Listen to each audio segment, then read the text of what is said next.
दोस्तों नमस्कार। JRCM अस्सलाम वालेकुम।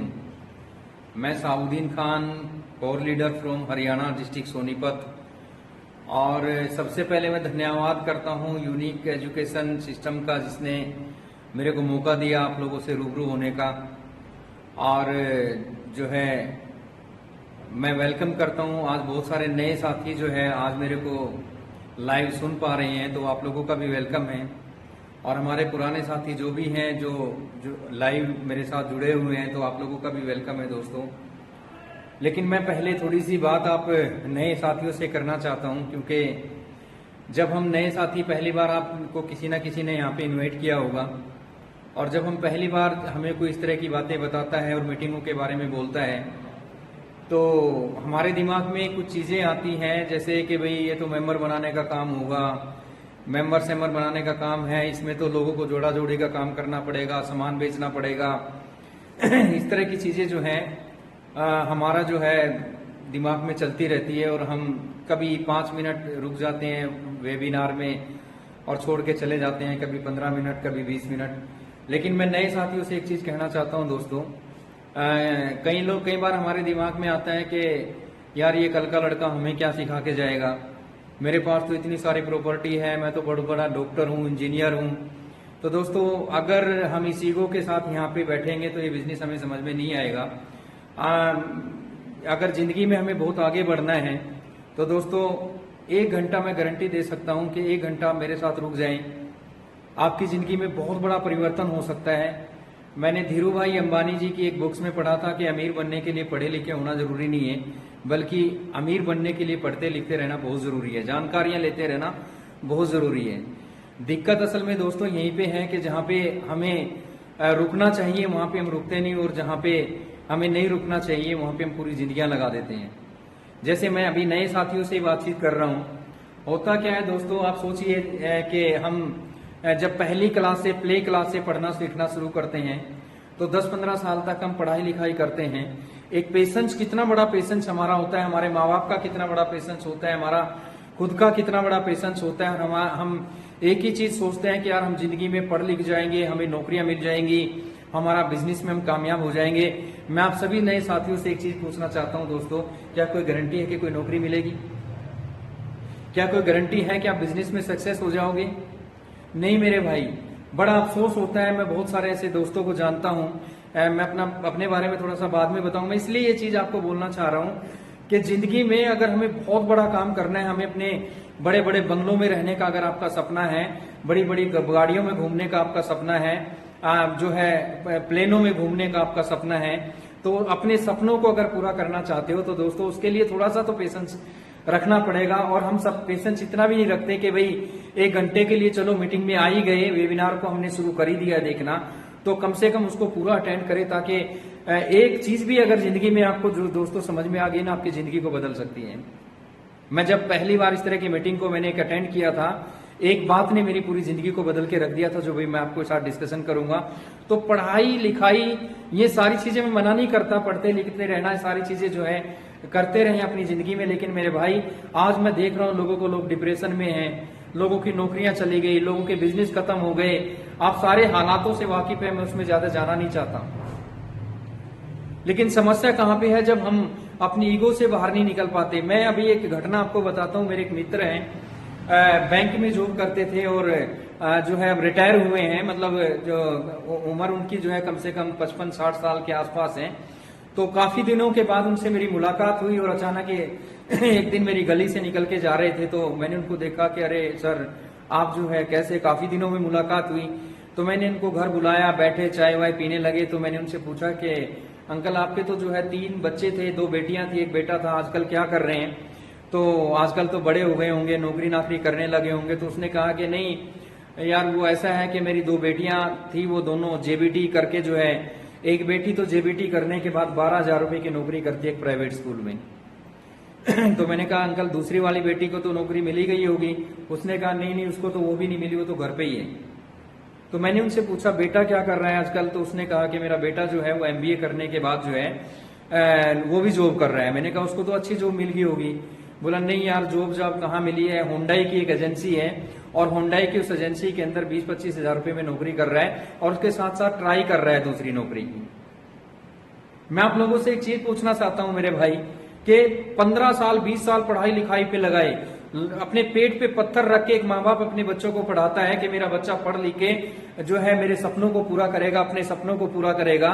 जब वो बच्चा बड़ा हो जाता है और उसको 15-20 हजार रुपए में जब उसकी शादी हो जाती है, क्या तो वो अपने सपने पूरे करेगा, क्या अपने बच्चों के सपने पूरे करेगा वो?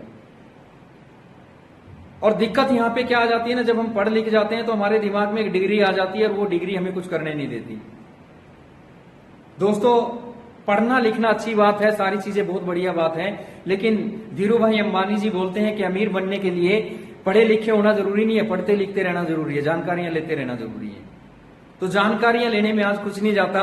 आपको अच्छा लगे तो मेरे भाई इस बिजनेस के बारे में आप आगे सोच सकते हैं, नहीं अच्छा लगे तो सोच लेना कि यार एक मीटिंग अटेंड करने गया था, कहीं ना कहीं कुछ ना कुछ तो सीखने को मिलेगा।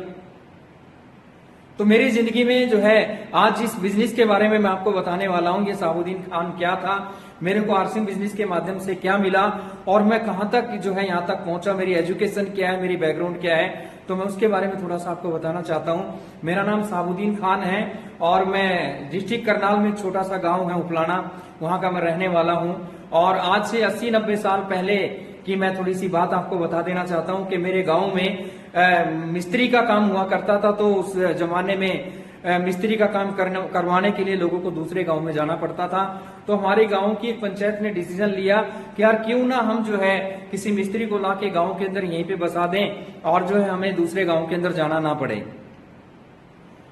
तो मेरे दादाजी को लाके जो है मेरे गांव में बसा दिया गया और वहां पे मेरे दादाजी को बोला गया कि मियाँ जी ये पंचायत की जमीन है, इस पंचायत की जमीन में आप घर बना लो और जो है लोगों का काम किया करो, यहीं पे रहो। और जो है मेरे दादाजी ने पंचायत की जमीन में एक घर बनाया और मेरे को आज भी याद है मेरे भाई के खजूर जो होता है उसकी कड़ियां हमारे घर में हुआ करती थी, छत हमारे घर में खजूर के पेड़ से बनी हुई थी, गोबर का पोछा हमारे घर में लगा करता था। और मेरे घर के सामने एक सरकारी स्कूल था, उस सरकारी स्कूल में पढ़ने के लिए जब मैं जाता था ना तो एक यूरिया खाद का एक कट्टा होता था, उसको सील के मेरी माँ ने मेरा बैग बना रखा था। मैं बड़ा जो है जब स्कूल में जाता था तो अपने दोस्तों को देखता था, अपने गांव के बच्चों को, सबके पास जमीन थी, सबके पास जायदाद थी, सब कुछ था, लेकिन साबुद्दीन खान के पास ना तो डिग्री थी ना कुछ जो है बैकग्राउंड अच्छी थी। सपने थे, सपने बहुत बड़े थे, जिंदगी में कुछ करना चाहता था, लेकिन उस जमाने में मेरे को पता नहीं था कि सपने की वैल्यू होती क्या है। इस इंडस्ट्री में आने के बाद मेरे को पता लगा कि सपने की वैल्यू क्या होती है। दोस्तों, वाकई में ही जिंदगी में अगर किसी इंसान का कोई सपना नहीं है, आपका अगर कोई गोल नहीं है, आपका कोई ड्रीम अगर नहीं है, तो आप जिंदगी जो है ना बस वैसे जी रहे हैं। तो जिंदगी में अपना गोल सेट करिए और जिंदगी में सपने देखना शुरू करिए। और सपने जो है, लोग बोलते हैं आरसिंह के लोग तो लोगों को सपने दिखाते हैं। हाँ, हम लोगों को सपने दिखाते हैं, लेकिन सपने दो प्रकार के होते हैं मेरे भाई। एक तो सपना होता है जागती हुई आंखों से देखा गया सपना, जब आप अपने बच्चे से पूछते हो कि बेटा क्या बनना चाहते हो, आपका बेटा बोलता है कि पापा मैं इंजीनियर बनना चाहता हूं, मैं डॉक्टर बनना चाहता हूं। वो बच्चा सपना देखना शुरू करता है, धीरे धीरे करके बड़ा होता है और धीरे धीरे करके अपने सपने की तरफ बढ़ता है। और हो सकता है कि अपने सपने को वो अचीव भी कर ले, क्योंकि उसका सपना था, उसने अपने सपने को देख के काम करना शुरू किया है।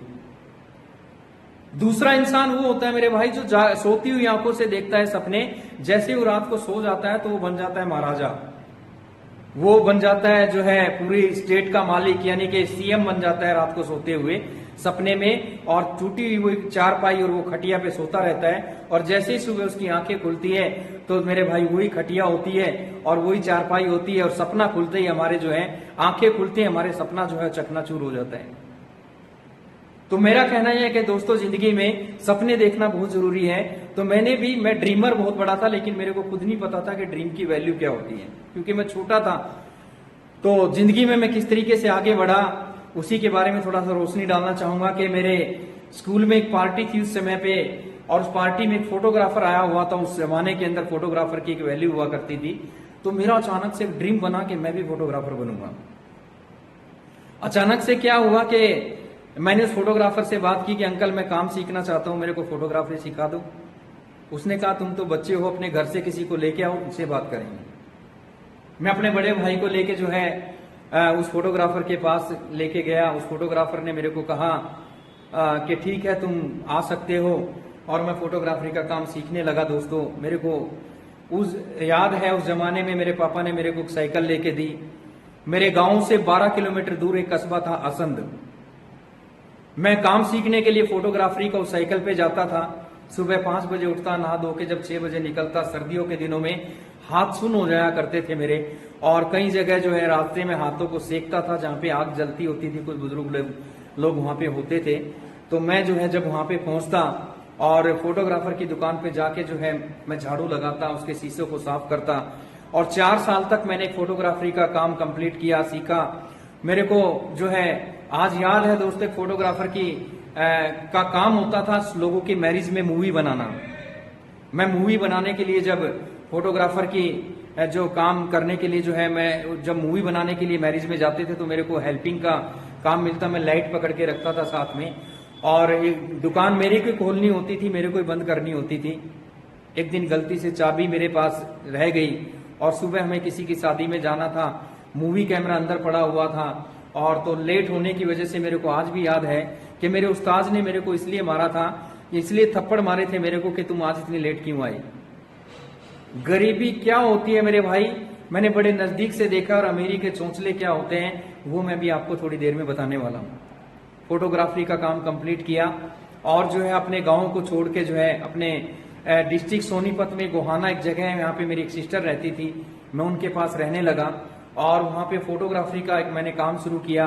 साथ में मैंने एडिटिंग का काम भी शुरू किया। जो है ठीक ठाक मेरा काम चलने लगा। एक छोटा सा कमरा मैंने किराए पे लिया, जिसमें एक फोल्डिंग डलने के बाद 2 कुर्सियां बड़े मुश्किल से रखी जाती थी। अपना बसर इस तरीके से जो है जिंदगी चलने लगी धीरे धीरे करके। एक दिन मेरी जिंदगी में एक मेरा दोस्त आया, और उसने मेरे को बताया कि साबुद्दीन खान एक बिजनेस आया है जिसमें कपड़े बदलने से पैसा आता है। जैसे नए लोगों को मैं ये बात बताना चाहता हूं कि जैसे आज आपको लोग किसी ना किसी ने इस मीटिंग को अटेंड करने के लिए बोला होगा, तो मुझे भी उस मेरे दोस्त ने बताया कि एक बिजनेस आया है जिसमें कपड़ा बदलने से पैसा आता है। क्योंकि मेरे भाई उस जमाने के अंदर आरसी में कपड़े के अलावा कुछ नहीं आता था। सिर्फ पैंट शर्ट आती थी, गत्ते की एक किट आया करती थी, 1500 रुपए से इसको ज्वाइनिंग किया जाता था, 1300 रुपए से इसको ज्वाइनिंग किया जाता था। तो जैसे ही उसने मेरे को बोला तो तुरंत मेरे दिमाग में वही चीज चलने लगी जो आज कुछ लोगों के दिमाग में चल रही होगी। अच्छा यार, ये तो मेंबर सेंबर बनाने का काम है, इसमें तो लोगों को जोड़ना पड़ेगा, इसमें तो जो है सामान जो है घर घर जाके बेचना पड़ेगा। ऐसी चीजें मेरे दिमाग में भी चलने लगी। तो लेकिन मैंने उसकी बात को नहीं सुना। मैंने उसको कहा कि मेरे को आज के बाद इस बिजनेस के बारे में मत बताना, क्योंकि मैं इन चीजों के बारे में मैं इनको करना ही नहीं चाहता। एक दिन अचानक से मेरे को उठा के जो है झूठ बोल के एक मीटिंग में लेके गया।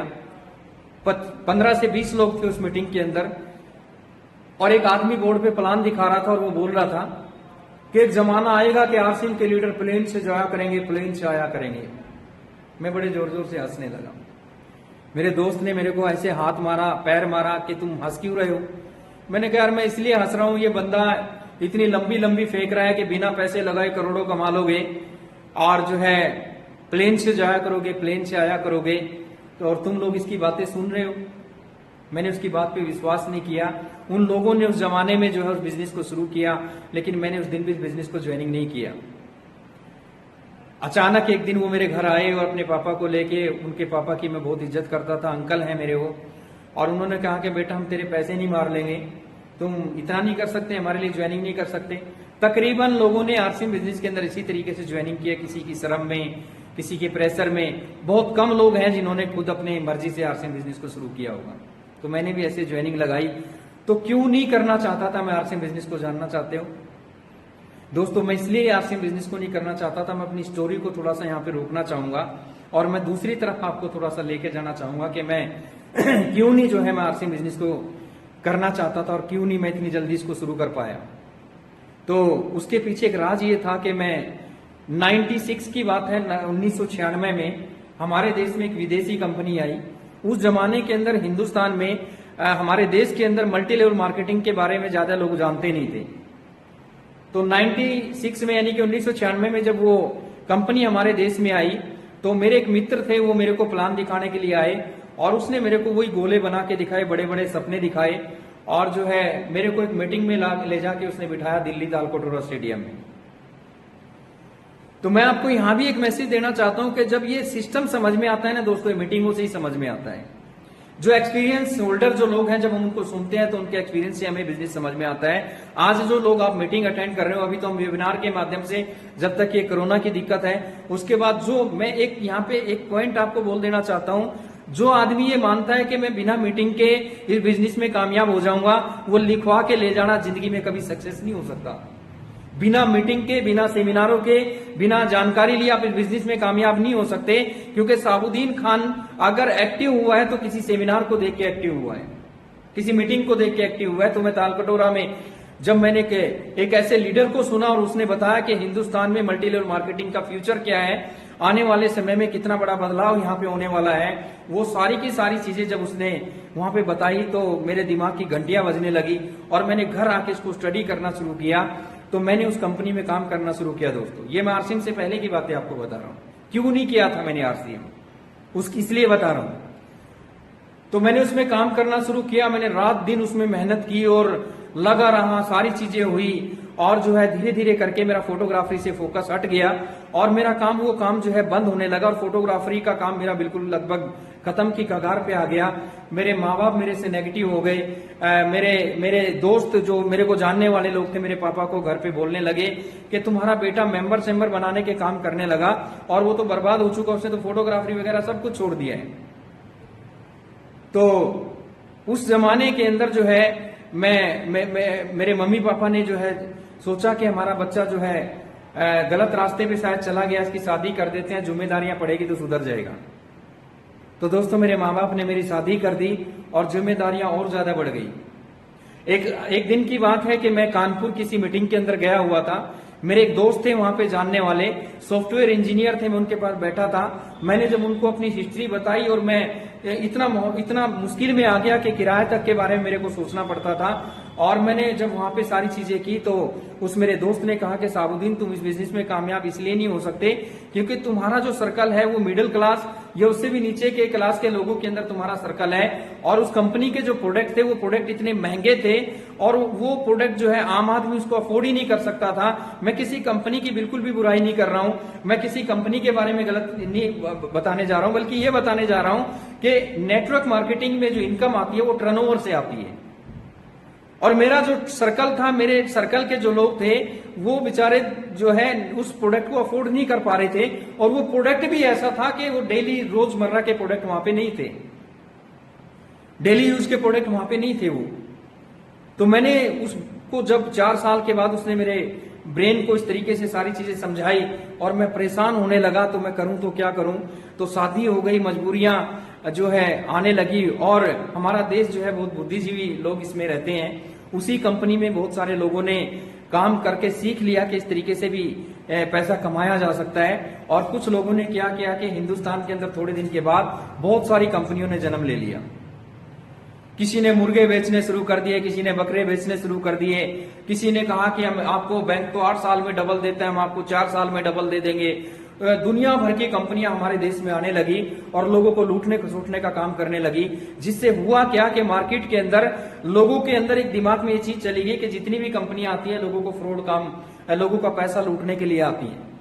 बहुत सारी कंपनियां आई और बहुत सारी कंपनियां को हमने छोड़ दिया और बहुत सारी कंपनियों को जो है कंपनियां हमें छोड़ के चली गई। क्योंकि दोस्तों मैंने उस कंपनी को छोड़ने के बाद, क्योंकि बैकग्राउंड कमजोर हो चुकी थी और मैं रातों रात करोड़पति बनने के चक्कर में बहुत सारी कंपनियों के अंदर मैंने ज्वाइनिंग किया और मैं इतना मैंने अपने इमेज को इतना खराब कर लिया, आज ये कंपनी कल वो कंपनी, और करते करते क्योंकि 7-7 8-8 हजार रुपए की ज्वाइनिंग हुआ करती थी उन कंपनियों के अंदर। और जब वो कंपनी भाग जाती थी तो लोग दरवाजा ठोकते थे क्योंकि लोग हमें पैसा देते थे, लोग हमारे से पैसा हमारे इमेज को पैसा मिलता था। और जब कंपनी भाग जाती थी तो लोग हमें पूछते थे, तो जब दरवाजा ठोकते थे तो हम दरवाजा खोलते नहीं थे बल्कि छत के ऊपर जाके गली में पहले देखते थे कि कौन सी कंपनी का आदमी पैसे मांगने आ गया। दोस्तों इतनी इमेज खराब हो गई कि थोड़े दिन अगर और रुके रहते तो सिर्फ जो है इमेज तो खराब हो ही चुकी थी, गले में जूतों की माला और डलनी बाकी थी। इतना नेगेटिव हो चुका था नेटवर्क मार्केटिंग से मैं इन चीजों के कारण कि नहीं यार मैंने तो अपने आप को बर्बाद कर लिया, ये चीजें करने के नहीं है, ये सारी चीजें फ्रॉड होती है। और दोबारा किसी फोटोग्राफर की दुकान पे नौकरी की तलाश में निकलने की कोशिश कर रहा था, शादी हो चुकी थी। लेकिन मेरे को याद है, मैं धन्यवाद करता हूँ मिस्टर विजय विरोधिया जी का। सर मैं आपको सैल्यूट करता हूं, क्योंकि ये मेरे एक अच्छे दोस्त भी हैं और मेरे अपलाइन भी हैं। एक दिन की बात है कि जब मैं पूरी तरीके से नेगेटिव हुआ और इन चीजों से 2-4 साल 5 साल धक्के खाने के बाद जो अपने घर में बैठ चुका था, तो जो है नौकरी की तलाश में था, तो अचानक से विजय विरोधिया जी मेरे घर पे आए और उन्होंने मेरे को जो है बैठ के 1 घंटे तक हमारा डिस्कशन हुआ। उसने कहा कि साबुद्दीन, आज तक जो तुमने कंपनियां की है ना, एथिकल और अनएथिकल को तुमने समझा ही नहीं। एथिकल और अनएथिकल में उन्होंने मेरे को सारी चीजें विजन क्लियर किया मेरे को इस चीज के बारे में। और जब आरसिम का प्लान उन्होंने मेरे को बताया, आरसिम के प्रोडक्टों के बारे में उन्होंने बताया, तो मेरे को तुरंत मेरे सॉफ्टवेयर इंजीनियर दोस्त की याद आई, जिसने कहा था कि दोस्त ये प्रोडक्ट जो है आपके मतलब का नहीं है, क्योंकि इंडियन रेट, इंडियन कल्चर के हिसाब से अगर प्रोडक्ट होगा तो ही आप उसमें जो है इंडिया के अंदर आप कामयाब हो सकते हो, नहीं तो आपके लिए बड़ी मुश्किल हो जाएगी। जब आरसिम के प्रोडक्टों के बारे में मेरे को बताया गया, कुछ प्रोडक्ट बाद में लॉन्च हो गए। जब मैंने ज्वाइनिंग की तो सिर्फ कपड़ा था, लेकिन 2-3 साल तक मैंने आरसिम बिजनेस को किया नहीं। 2-3-4 साल के बाद कुछ प्रोडक्ट आने लगे, तो मैंने देखा कि यार यहाँ तो इंडियन रेट, इंडियन कल्चर के हिसाब से सारी चीजें हैं, इसमें तो हम कामयाब हो सकते हैं। तो मेरा विजन क्लियर हुआ, और जब विजन क्लियर होने के बाद जो है सर विजय विरोधिया जी जो है चले गए, और मेरी मिसेज मेरे को देखने लगी और मेरे को कहा कि क्या करना है। मैंने कहा कि नहीं, एक बार ट्राई नहीं, अब की बार जो है मेरे को मौका दो, और मैं अब की बार जो है पीछे हटने वाला नहीं। दोस्तों 2 दिन हो गए, मिसेज पूछने लगी आप तो बोल रहे थे करने के लिए, क्या हुआ? तो मैंने कहा कि मैडम पैसे तो है ही नहीं। हालांकि मेरी ज्वाइनिंग हो चुकी थी, क्योंकि मैं फोटोग्राफी का काम मेरा बंद हो चुका था, 1-1 रुपए के लिए मैं परेशान हो चुका था। मेरी मिसिज ने बेचारी ने 500-700 रुपया इधर उधर से रखा हुआ था, तो वो 700 रुपया निकाल के मेरे को दिया, और उसने मेरे को कहा कि ये लीजिए, और जो है मेरे पास तो यही था अगर इससे काम चलता हो तो। याद है मेरे भाई, मैं वो 700 रुपया लेके यमुनानगर में, मेरे एक फ्रेंड थे, मैं यमुनानगर के अंदर बिजनेस करने के लिए गया, और वहां पे उस दोस्त ने मेरे को, जब मैंने उसको प्लान बताया, उसने ज्वाइनिंग किया, और ज्वाइनिंग करने के बाद जो है वो मेरे को कहने लगा कि चलो रुद्रपुर चलते हैं, मेरा एक रिलेटिव वहां पे रहता है। तो मैं वहां पे जो है उस रिलेटिव के पास, उसके एक बाइक पे हम गए। सर्दियों के दिनों में बारिश हो रही थी, कपड़े गिल्ले हो रखे थे, और जैसे ही वहां पहुंचे और जो है बड़े आराम से उसने दरवाजा बेचारे ने खोला, चाय वाय पिलाई, और जैसे ही हमने आरसिम की बात करने की कोशिश की, तो उस बंदे ने तुरंत एक ही चीज बोली कि यार देखो, ये मेंबर बनाने का काम अपने बस का नहीं है। अब जो बंदा मेरे को लेके गया था ना दोस्त, वो भी नेगेटिव हो गया। एक ही ज्वाइनिंग हुआ था, वही नेगेटिव हो गया। वहां से मायूस होके वापस लौट के आए। आज छोटी छोटी सी चीजों से लोग जो है बिजनेस को छोड़ के भाग जाते हैं। मैं पुराने साथियों से भी, जो मेरे को सुन रहे हैं, आप लोगों को भी एक मैसेज देना चाहता हूं कि कुछ लोग बोलते हैं अरे यार ये तो पहले जुड़ गए थे इसलिए करोड़पति बन गए, आज कुछ नहीं है। अरे मेरे भाई, मैं आपको ये कहना चाहता हूं कि अगर उस जमाने में आप लोग जुड़ जाते और आरसिम को छोड़ जाते तो जिंदगी में कभी आरसिम नहीं कर पाते। जितने चैलेंज उस समय पे थे, तो वहां पे बंदा छोड़ के चला गया। ये तो एक छोटा सा चैलेंज। दूसरा चैलेंज आपको बताता हूं। फिर हम, एक ऑफिसर थे वहां पे, हम उसको बार बार आरसिम के बारे में बताते। एक दिन वो बोलता है कि चलो यार तुम आज अपना शोरूम मेरे को दिखा के लाओ। हम उसको लेके गए, हम गलियों में से निकल के एक पिकअप सेंटर पे पहुंचे। तो उस समय पे आरसिम में जो है, क्योंकि कपड़ा ही हुआ करता था, तो 2-4 प्रोडक्ट लॉन्च हुए थे। तो एक अलमारी के अंदर थोड़ा सा सामान रखा, उसमें 4-5 किटें रखी, और उसके ऊपर भी धूल जमी हुई थी। हमने उसको झाड़ झूड़ के उसमें से धूल मिट्टी निकली, और वो हमारी तरफ देख रहा है, वो दोस्त मेरे को देख रहा है, मैं उसको देख रहा हूँ, और वो ऑफिसर हमें बोल रहा है कि यार छोड़ो इसको, टाइम खराब मत करो, चलो अपना शोरूम दिखा के लाओ। अब हम उसको क्या बताएं कि दोस्त यही हमारा शोरूम है। हमारे पास कोई एग्जाम्पल नहीं हुआ करते थे, हमारे पास कोई ऐसी चीजें नहीं हुआ करती थी जिससे कि हम लोगों को मोटिवेट कर सकें। आप सोचिए कि कितने चैलेंज के साथ हम लोगों ने उस समय पे किस तरीके से हमने आरसिम बिजनेस को किया होगा। ना कोई पिकअप सेंटर है, ना कोई एग्जाम्पल है। तो खैर कुछ दिनों तक काम किया, और वो 700-800 रुपया जो मेरे पास था वो खत्म होने लगा। और मैंने सोचा कि चलो पैसे का, मैंने दोबारा से कुछ पैसे लेके इधर उधर से इकट्ठे करके फिर बाहर निकलूंगा फील्ड में। चलो कई दिन हो गए, घर चलते हैं। मैं रिटर्न आया अपने घर, पानीपत चौराहे पे खड़ा अपने घर में, घर आने के लिए। तो यहाँ पे जो लोकल लोग, हरियाणा पंजाब के लोग समझ सकते हैं, पानीपत में गोहाना चौक है, वहां पे इसलिए खड़ा था क्योंकि मेरे पास 3 रुपया कम था, किराया पूरा नहीं था अपने घर आने के लिए। अपने घर आने के लिए किराया पूरा नहीं था मेरे पास। और जब मैं सोचने लगा इन चीजों के बारे में, तो तो दोस्तों अब मेरे साथ दूसरी घटना, एक तो ये कि किराए के बिना खड़ा हूं अपने घर आने के लिए, और उन्हीं दिनों में हमारे घर पे एक बिटिया जन्म ले चुकी थी, किसी कारणवश मुंह का जो है माँ का दूध नहीं पीती थी। तो दूसरी घटना क्या घटी, इससे ज्यादा मैं आपको और क्या बताऊं मेरे भाई। मेरी बिटिया जो है दूध पीती, माँ का नहीं पीती थी, बाहर का हम उसको दूध पिलाते थे। मेरी मिसिज को दूध पिलाने के लिए 1 लीटर दूध खरीदना था, 25 से 30 रुपया चाहिए था। 20-30 रुपए की जरूरत मेरी मिसिज को थी, लेकिन वो भी पैसा मेरी मिसिज के पास नहीं था। मेरे अपने परिवार में, अड़ोस पड़ोस में से ही हमारा परिवार रहता था, मैं उनका नाम नहीं लेना चाहता, उनके पास पैसे के बारे में जाती है कि मेरी बिटिया रो रही है, मेरे को 1 लीटर दूध खरीदना है, मेरे जब वो आएंगे तो मैं आपको लौटा दूंगी। मेरी मिसिज को 30 रुपया मिल तो जरूर गया दोस्तों, लेकिन उसको टॉन्ट कसे गए कि भाई आने दो उसको, आवारागर्दी में घूमता है, वो जो है केले का ठेला क्यों नहीं लगा लेता, वो ये क्यों नहीं कर लेता, वो मजदूरी क्यों नहीं कर लेता। तो यहाँ पे जो है मेरे को टॉन्ट कसे गए, लेकिन मैं बड़ा, आंखों में मेरे आंसू थे, तो मेरे को ऐसा लगने लगा कि शायद मैं इस सिस्टम के अंदर कामयाब नहीं हो सकता। लेकिन दोस्तों यहाँ पे मैं धन्यवाद करता हूं उस खुदा का कि मेरे को ऐसी पत्नी मिली कि उसने मेरा सपोर्ट किया, और उसने मेरे को देखने के बाद कहा कि खान हिम्मत मत हारो, मैं तुम्हारे साथ खड़ी हूं। और यहाँ पे आप लोगों को भी एक मैसेज मैं देना चाहता हूं मेरे भाई, अगर आप आरसी में सक्सेस होना चाहते हो तो अपनी फैमिली को इन्वॉल्व करो। आज क्या हो रहा है कि मिसिज काम कर रही है तो पति नहीं करने देता, पति कर रही है तो पत्नी नहीं करने देती। हम मेंबर बनाने का काम इसको समझते हैं। मेरा कहने का मतलब ये है मेरे भाई, अगर तुम इस बिजनेस में कामयाब होना चाहते हो और तुम्हारे घर में तुम्हारे मम्मी पापा सिस्टर जो भी एक ज्वाइंट फैमिली के अंदर आप लोग रहते हो, तो सबसे पहला काम ये करे कि अपनी पूरी फैमिली को एक मीटिंग जरूर अटेंड कराएं, पूरी फैमिली को।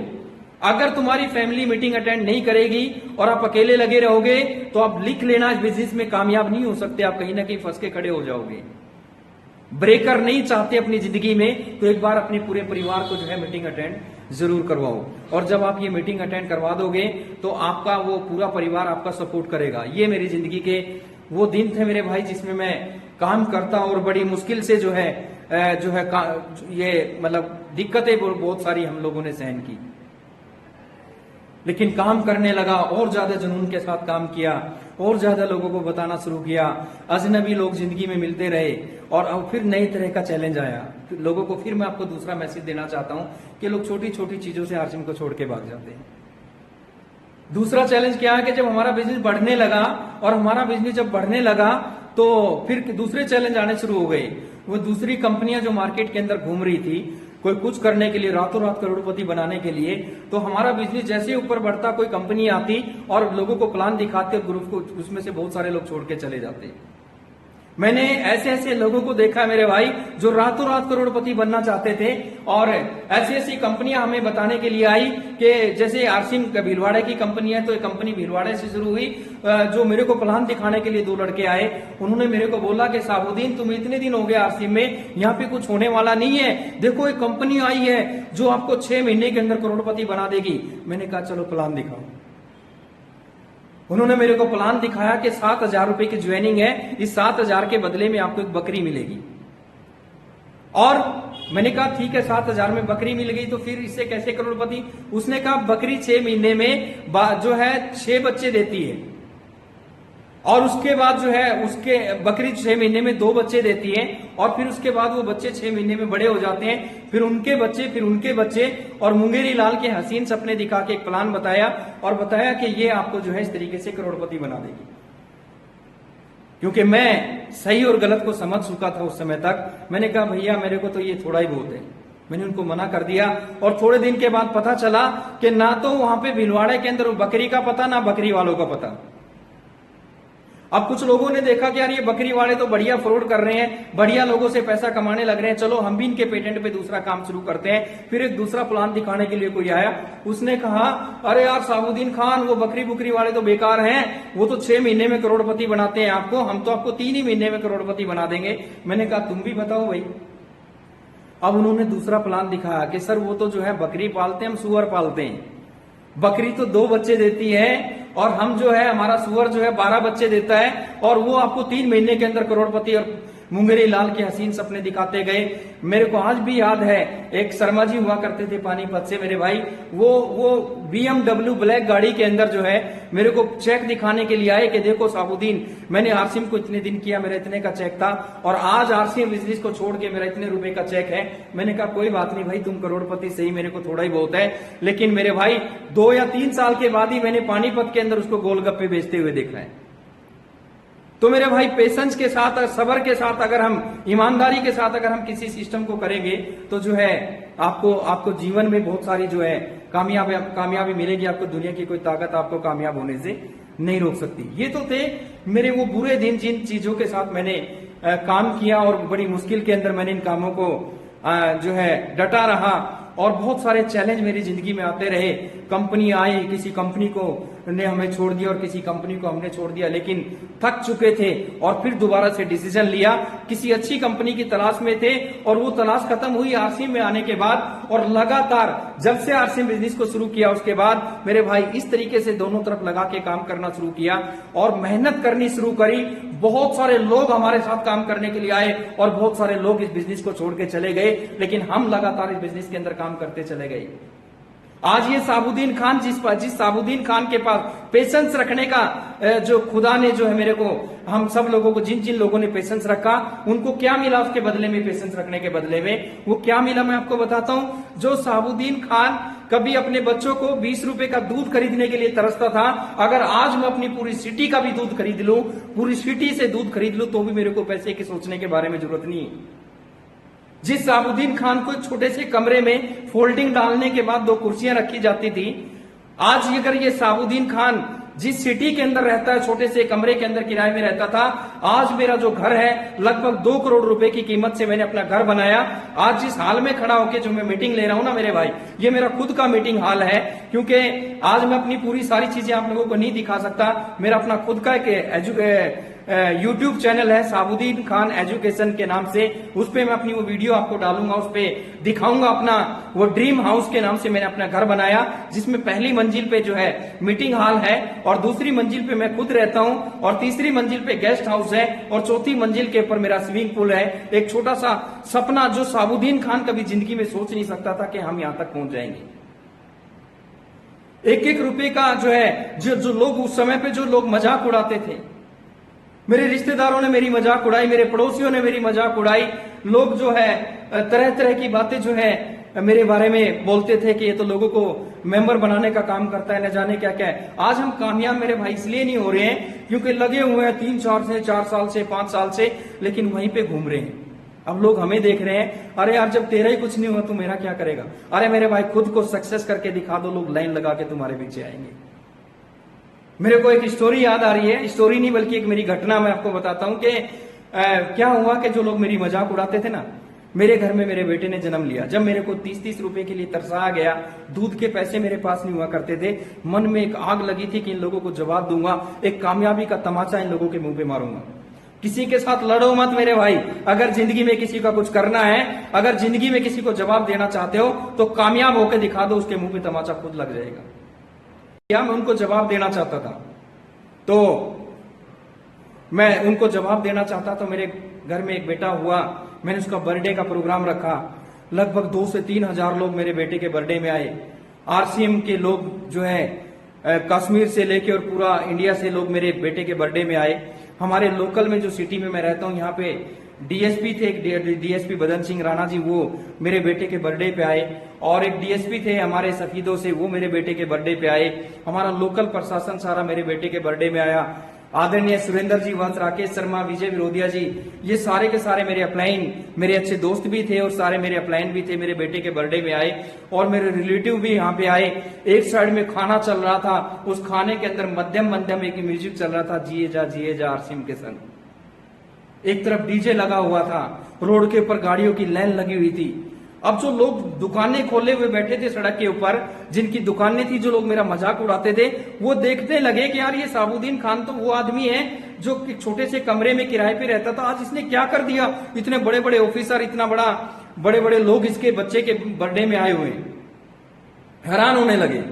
मेरे एक रिश्तेदार थे जो बहुत ज्यादा चिढ़ते थे आरसीएम बिजनेस से, वो सब लोग मेरे बेटे के बर्थडे में जब आए तो हम लोगों ने क्या किया हुआ था, एक पैंट और एक शर्ट उसको पैक करवा रखा था। जो भी हमारे मेहमान थे हम उसको एक एक गिफ्ट वहां पे दे रहे थे। तो फंक्शन खत्म हुआ, सब लोग चले गए, हमारे जो रिलेटिव थे वो भी जाने लगे। उसमें से वो रिलेटिव जो हमारा बहुत ज्यादा मजाक उड़ाता था वो भी हमारे सामने आया। मेरी मिसिज के पास गया और मिसिज को बोलने लगा कि बहन जी चलते हैं, इजाजत दो। तो मेरी मिसिज ने गिफ्ट उठाया पैंट शर्ट का, उसको देने लगी। तो उस जमाने में 1500 रुपए की ज्वाइनिंग होती थी। तो उसने रिश्तेदार जो चिढ़ता था हमारे से, आरसिम से चिढ़ता था, मजाक उड़ाता था, उसने भी जेब में हाथ डाल के 1500 रुपया मेरी मिसिज को देने लगा। तो मेरी मिसिज ने कहा कि भैया ये क्या है? उसने कहा कि बहन मैं भी आरसिम करना चाहता हूं, ये 1500 रुपए क्या मेरे को भी ज्वाइनिंग करा दो। तो मेरी मिसिज ने कहा कि भैया आप तो आरसिम को जान तो लो पहले, आप तो इसकी मजाक उड़ाते थे, इसे चिढ़ते थे, पहले इसको जान तो लो।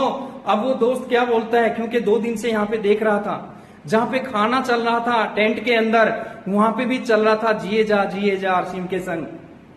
जहां पे डीजे चल रहा था वहां पे भी चल रहा था जिए जा आरसिम के संग। रोड पे गाड़ियों की लाइन लगी हुई थी। अब वो मेरी पत्नी कहती है कि भैया पहले इसको जानकारी ले लो।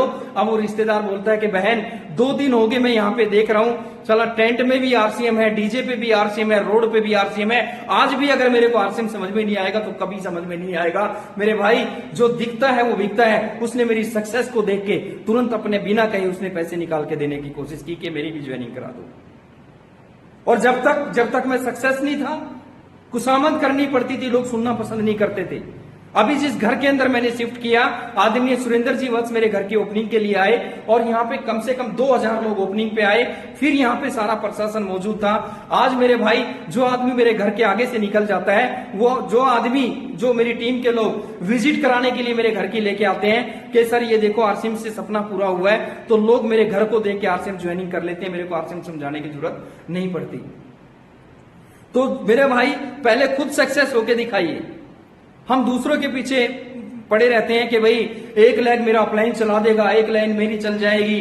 जो है कोई अपलाइन के पीछे पड़ा हुआ है, कोई डाउन लाइन के पीछे पड़ा हुआ है, और हम सोचते हैं कि दूसरा ही हमारे सपनों को कोई पूरा कर देगा। मेरे को तो बड़ा आश्चर्य होता है कि मतलब जो है लोग बोलते हैं कि सर हम ये भी कर रहे हैं फिर नहीं हो रहा है। असल में दिक्कत कहां पे है कि मेरी टीम के अंदर एक ऐसा सिंपल साधारण सा एक बंदा था, बिल्कुल मोटे से दिमाग का एक आदमी। उसने एक दिन मेरे को कहा कि सर मैं बताऊं लोगों को आरसीएम क्यों नहीं चलता। तो मैंने फटाक से डायरी उठाई और मैंने सोचा कि यार ये तो बहुत बड़ी बात बताने वाला है, ये तो बहुत बड़ी बात बताने वाला है। जो सभी लोगों की समस्या है, लोगों को आरसीएम क्यों नहीं चलता, मैं भी लिख लूंगा। तो उसने कहा सर डायरी उठाने की जरूरत नहीं है। तो मैंने कहा यार इतनी बड़ी बात बताने जा रहे हो। तो उसने कहा सर डायरी उठाने की जरूरत नहीं है, मैं बताऊं लोगों का आरसीएम क्यों नहीं चलता। मैंने कहा बताओ। उसने कहा लोग करते ही नहीं। तो लोगों को आरसीएम क्यों नहीं चलता? क्योंकि लोग करते ही नहीं। आपने आरसीएम को ज्वाइनिंग कर लिया तो समझ लिया कामयाब हो जाओगे क्या? अरे मेरे भाई ऐसा नहीं है। आरसीएम को ज्वाइनिंग करने से आरसीएम नहीं चलता। आपने स्कूल में एडमिशन ले लिया, स्कूल में ही ना अगर आप जाओगे तो क्या पास हो जाओगे क्या? आपकी जॉब लग गई, आप ड्यूटी पे नहीं जाओगे तो आपको तनख्वाह मिल जाएगी क्या? आप जिंदगी में सपने पूरा करना चाहते हो और उसके लिए समय नहीं निकालना चाहते हैं। बोलते हैं 1 घंटे की मीटिंग अटेंड करनी, और यार समय नहीं है। अब मेरे को तो कई बार हंसी आती है आज भी। कई बार मतलब जो है इस लॉकडाउन के अंदर इस जो कोरोना का जो सिस्टम पूरे हिंदुस्तान नहीं बल्कि पूरी दुनिया में कहर इसने मचाया हुआ है। और कई लोगों को तो अब भी फोन करते हैं तो बोलते हैं सर बिजी हैं। अरे किसको धोखा दे रहे हो मेरे भाई? आप हमें धोखा नहीं दे रहे हो, बल्कि अपनी जिंदगी को धोखा दे रहे हो, अपने बच्चों को धोखा दे रहे हो। अपने घर में रह के भी हम बहाने बना रहे हैं कि हम तो जो है बिजी हैं।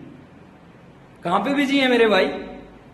आज भी अगर हम नहीं समझे, आज भी अगर हम नई इन चीजों को, आज मल्टी लेवल मार्केटिंग जिस तेजी के साथ आगे बढ़ रहा है, आज हर मामला जो है नीचे की तरफ है, लेकिन ये जो सिस्टम है बहुत तेजी के साथ ऊपर की तरफ बढ़ता हुआ जाने लग रहा है। तो इसको समझने की कोशिश करें। क्या है आरसीएम बिजनेस?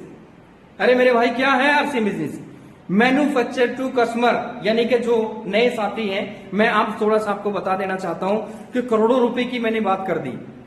ये पैसा कहां से आता है? आप सोचते होंगे कि मेंबर बनाने से पैसा आता है। अरे भाई इसको समझने की कोशिश करें। मैं मोटा मोटा आपको बता देता हूं, बाकी जिसने मीटिंग अटेंड करने के लिए आपको बोला है तो उससे आप इसको समझ लेना। पहले क्या होता था, एक फैक्ट्री होती थी, एक मैन्युफैक्चर होता था, उसने 100 रुपए की चीज बनाई, बिचौलियों के माध्यम से गुजरते हुए जब वो ग्राहक तक पहुंचती थी तो 100 रुपए की चीज हमारे तक आते आते 200 रुपए की हो जाती थी। मानते हैं आप इस चीज को? आप सोचते होंगे यार ये 100 रुपए की चीज 200 में मिली है, कोई बात नहीं, बिचौलियों के भी तो बच्चे हैं। आप जितना सोचोगे उस तरह का आइडिया आपके दिमाग आपको देगा।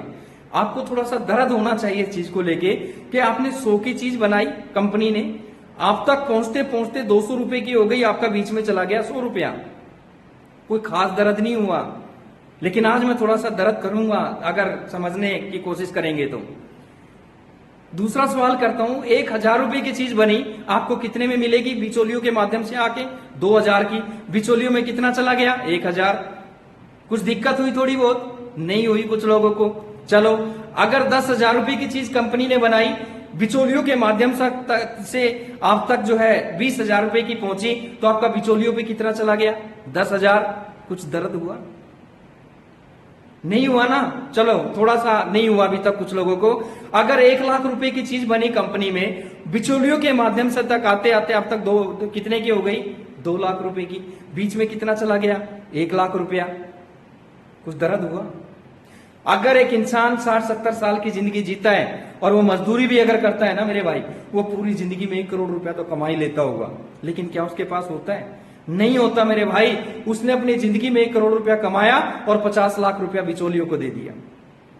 50 लाख रुपया बिचौलियों को दे दिया। हमारी कंपनी ने मल्टी लेवल मार्केटिंग में ये सिस्टम क्या कहता है, आरसीएम बिजनेस क्या कहता है कि हमने बिचौलियों को सबको बीच में से निकाल दिया और माल बना के सीधा ग्राहक तक पहुंचा दिया, और ये जो बीच का पैसा था ये आपको रिटर्न कर दिया। ये आप ही का पैसा हमारी कंपनी आपको रिटर्न कर देती है। क्या हम कोई गुनाह कर रहे हैं? क्या हमें ये पैसा, अपना पैसा वापस नहीं लेना चाहिए?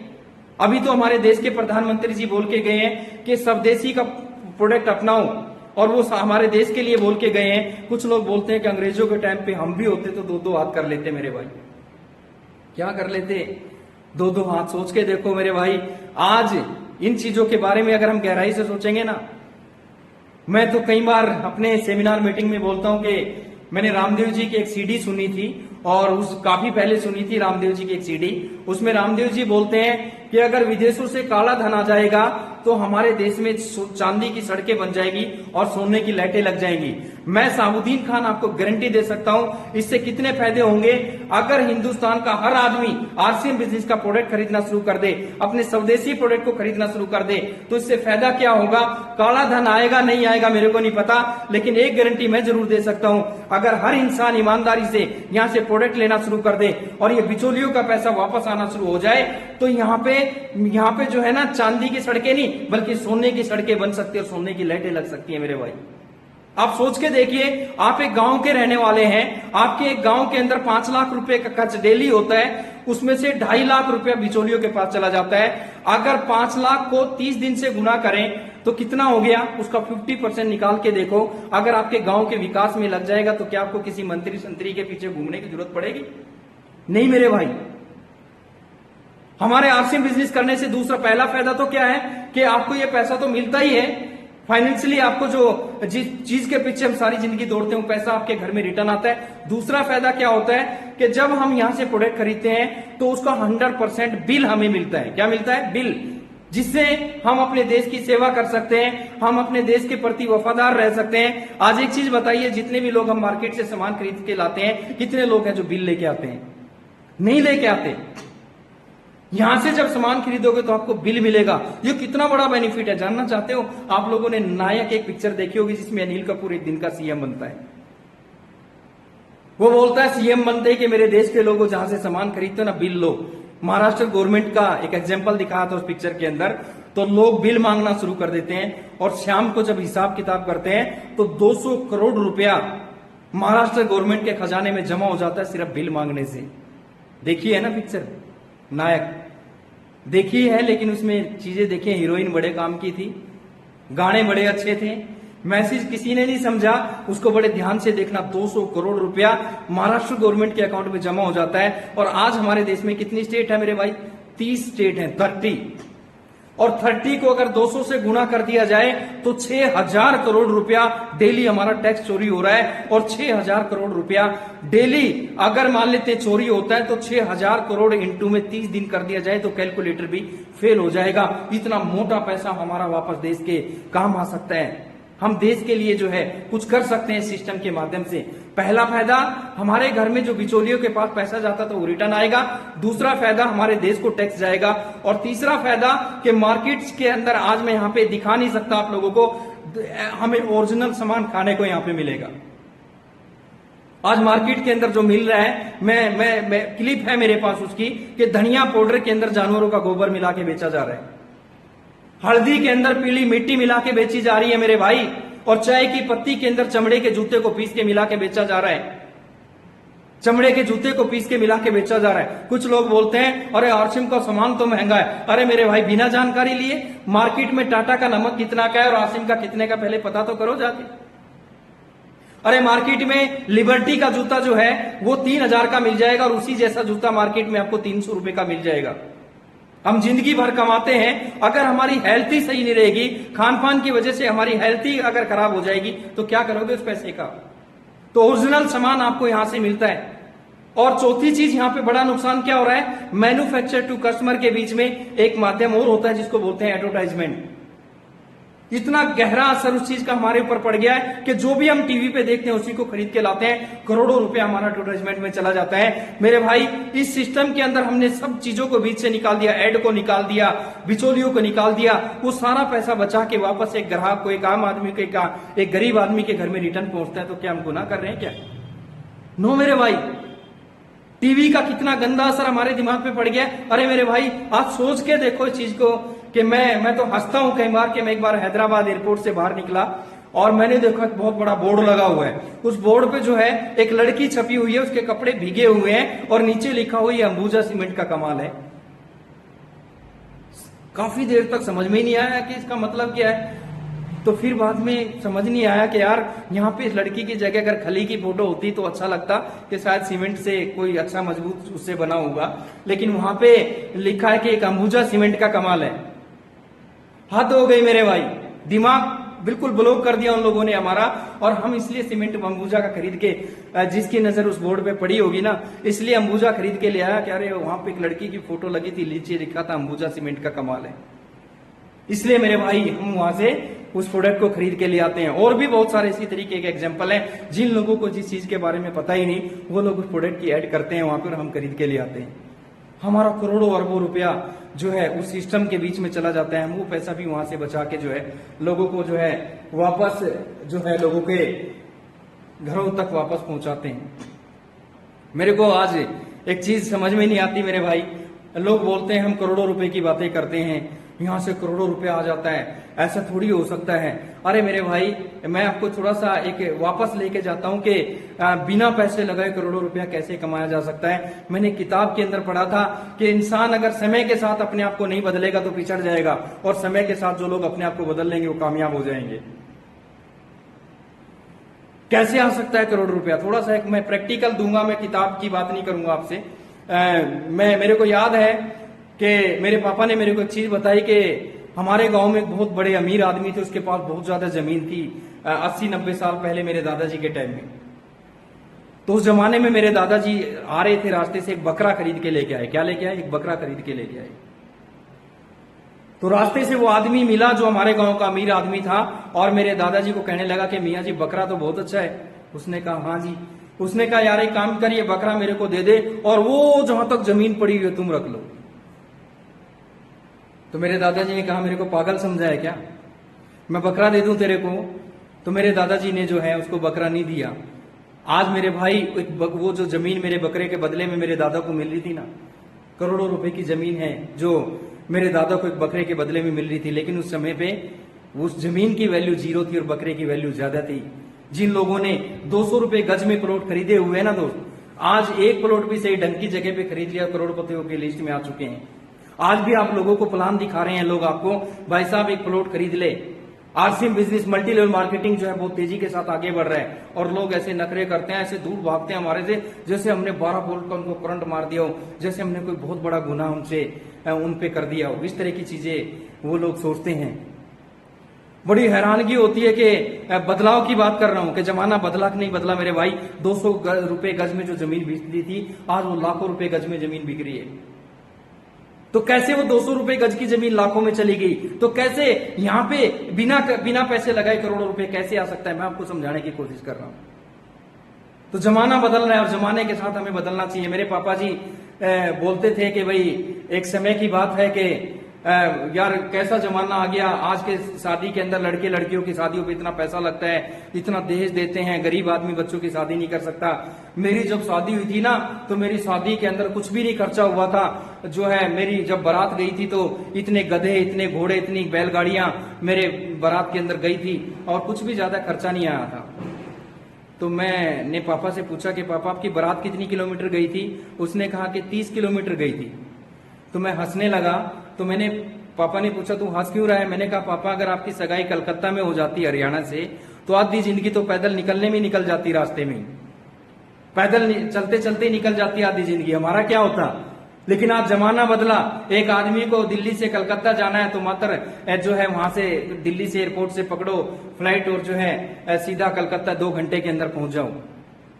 तो जमाना बदल रहा है और जमाने के साथ काम करने के तरीके बदल रहे हैं। और जो इंसान काम करने के तरीके के साथ अपने आप को नहीं बदलेगा मेरे भाई, वो पिछड़ जाएगा। आपको काम करने के तरीकों के साथ बदलना पड़ेगा अपने आप को, नहीं बदलोगे तो पिछड़ जाओगे। आज आरसीएम के थ्रू आपको ओरिजिनल प्रोडक्ट खाने का मौका मिल रहा है, अपने देश की सेवा करने का मौका मिल रहा है। आप जो है अपने उन अपलाइन के साथ जब बैठ के समझोगे सिस्टम को, अरे यार कौन सी आफत आ गई, जो आप काम कर रहे हो करते रहो ना। आप नौकरी कर रहे हो, बिजनेस कर रहे हो, करते रहो, उसके साथ साथ काम करना शुरू कर दो। दिक्कत कहां पे होती है कि जैसे ही आरसीएम बिजनेस शुरू किया, अरे 15 साल तो हमने पेशेंस रख लिया पढ़ाई करते करते, और जैसे ही आरसीएम शुरू किया 2 महीने होते नहीं अपलाइन को फोन करते हैं मेरा चेक तो आया ही नहीं, मेरा चेक तो आया ही नहीं। तो पेशेंस नहीं रखते। यहाँ पे पेशेंस रखना पड़ेगा, सब्र करना पड़ेगा। और पेशेंस अगर नहीं रखोगे तो ज्यादा टाइम देर इस बिजनेस में नहीं, आप इस बिजनेस में रुक सकते। मैंने एक वीडियो थोड़े दिन पहले जारी किया था और वीडियो के अंदर एक चीज और बताई थी, जो पुराने साथी हैं उनको मैं आपको और बता दूं कि अगर आप किसी के भरोसे बिजनेस को कर रहे हैं कि मेरा एक लाइन मेरी अपलाइन चला देगा और दूसरी लाइन मैं चला दूंगा, तो बहुत गलत दिशा में आप लोग जा रहे हो। आपके सपने जिंदगी में आप 10, 5,000, 20,000 तक पहुंच सकते हो, लेकिन सपने पूरे नहीं कर सकते, क्योंकि आपने अपने सपनों को किसी के और के हाथ में दिया। कल को आपका अपलाइन छोड़ के चला जाए तो क्या करेगा, कौन चलाएगा तुम्हारी लेग? अरे मेरे भाई, जिंदगी में अगर अपने सपनों को पूरा करना है तो अपने सपने पूरे करने के लिए खुद को आगे आना पड़ेगा, अपने ड्रीम को मजबूत करना पड़ेगा। कोई करे या ना करे, मेरे को करना है, इस चीज के ऊपर हमें काम करना पड़ेगा। तो बहुत सारे मेरे नए साथी यहाँ पे हैं। आप लोगों को एक चीज मैं बता दूं मेरे भाई, मैं जब स्कूल में पढ़ा करता था तो मेरी माँ ने हमारे स्कूल में से एक टूर जा रहा था कहीं पे, तो मेरे दोस्त मेरे को कहने लगे कि साबुद्दीन चलो टूर पे चलते हैं। तो मैंने कहा यार मैं तो टूर पे इसलिए नहीं जा सकता क्योंकि मेरे पास तो पैसे ही नहीं है। तो मेरे दोस्त मेरे से जिद करने लगे कि नहीं यार चलना पड़ेगा ये वो। तो मैं अपनी माँ के पीछे लग लिया कि माँ मेरे को भी पैसे दे, मेरे को भी टूर पे जाना है। पीछे लगा रहा। ये बहुत पुरानी बात बता रहा हूँ, बहुत छोटा था, स्कूल में पढ़ते थे जब।